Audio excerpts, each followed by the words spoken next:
സ്വർണ്ണ ചാമരം വീശിയെത്തുന്ന സ്വപ്നമായിരുന്നെങ്കിൽ ഞാൻ. ആ വരികളോട് കൂടി അല്ലാതെ ഈ ഈണം മാത്രമായിട്ട് ഇന്ന് വരെ ഒരാളും പാടി ഞാൻ കേട്ടിട്ടില്ല.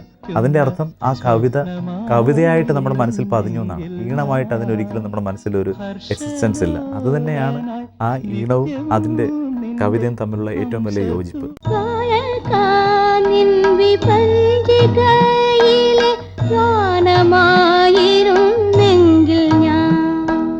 ഗായികേ നിൻവി പഞ്ചികയിലെ ഗാനമായിരുന്നെങ്കിൽ ഞാൻ. താവകാങ്കുലിലാളിതമൊരു താളമായിരുന്നെങ്കിൽ ഞാൻ.